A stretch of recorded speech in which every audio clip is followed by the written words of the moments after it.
Olá, tripulantes da Terra, como estão? Sejam bem-vindos mais uma vez ao meu canal. Sentei aqui para meditar um pouco sobre a vida, sobre as questões, e me lembrei de um trecho da Bíblia, em Eclesiásticos, que fala da vida de Salomão, o grande sábio daquele tempo, e onde ele vinha falando da vaidade, que tudo na vida é vaidade. A gente quer conhecer mais, saber mais, estudar mais, enriquecer mais, trabalhar mais, aprender mais. Para quê? Puramente nossa vaidade. A gente muitas vezes se pega muito em sendo vaidosos com nós mesmos, na nossa aparência, com os nossos desejos, com nossas posses, vaidoso em relação a alguém, ao conhecimento de alguém.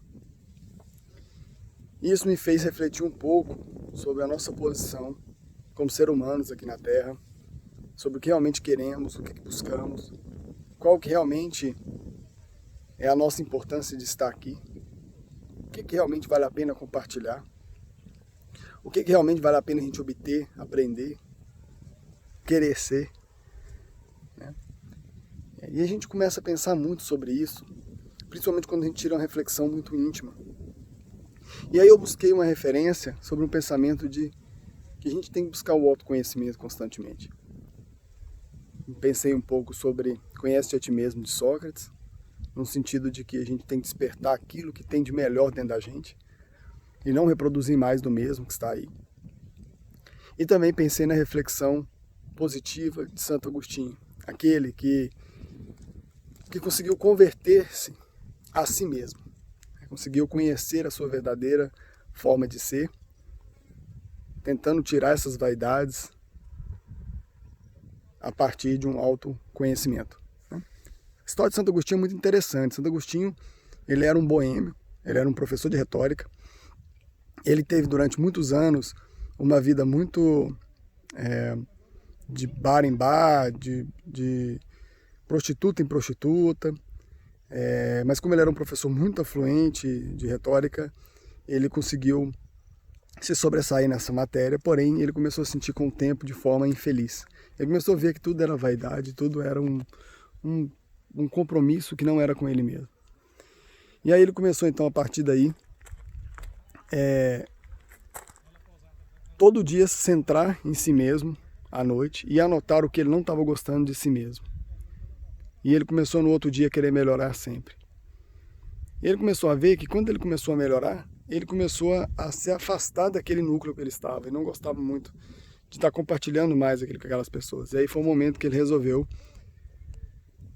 se afastar de todo mundo e começou a criar um diário íntimo, onde ele ia anotando tudo o que ele queria ser para melhor e deixando de fora os seus pensamentos ruins, aquele comportamento que ele não queria mais. E aí começou a evoluir, largou a bebida, largou a mulherada. E dentro da filosofia, ele foi um grande filósofo. Quando ele descobriu a sua interiorização a partir de uma auto-reflexão, que é chamada de reforma íntima, ele resolveu se afastar e pediu abrigo na igreja para poder lá continuar a estudar, porque ele viu que onde ele estava não estava tendo mais, não estava se colocando mais, não cabia mais a ele aquele local. E aí assim ele fez e foi para a igreja. E lá ele começou a se tornar o que levou a ele a ser santo, né? O grande filósofo da igreja, o grande filósofo do cristianismo. Lógico, os religiosos vão dizer que isso foi devido ao milagre de sua mãe, que se tornou depois santa, Mônica, de ter orado por ele muitos anos. Mas ele se converteu depois dos 40 anos, ele já estava há muito tempo, e ele teve um filho que ele perdeu. Ele teve um filho muito cedo com uma prostituta, que ele chamava de Deodato, e por falta de cuidado dele e da mulher, ele veio a falecer. E aí, quando ele estava na igreja, ele escreveu um livro fantástico, que eu recomendo a você, chamado O Mestre. É um livro que ele tem um diálogo como se fosse com o filho. O diálogo que ele queria ter com o filho, como se fosse para amadurecer esse filho. E lá ele fala de todas essas vaidades nossas, de todas essas peregrinações nossas e da busca do autoconhecimento. Então, como que a gente tem que buscar o autoconhecimento? Se livrando dessas vaidades, se livrando desses desejos que muitas vezes não faz a gente crescer, mas que faz a gente entupir de coisas, de emoções negativas, de coisas que nem sempre a gente quer para a gente mesmo, né? Então vamos pensar um pouco nessas vaidades que nós temos. Vamos ler também um pouco do que se diz de Salomão, daquele conhecimento que ele tinha, um ser super sábio, que conseguiu riqueza como consequência, e pela sabedoria dele que conseguiu tudo que ele conseguiu, até não só para si, mas para os outros, né? E trazer esse ensinamento para a gente, ok? Vamos pensar nas nossas vaidades e ver que muitas vezes posições sociais, comprar coisas, trabalhar em excesso, estudar também em excesso, pode ser uma vaidade nossa e não ter uma utilidade como a gente gostaria social e para a gente, ok? Um abraço, até mais, obrigado.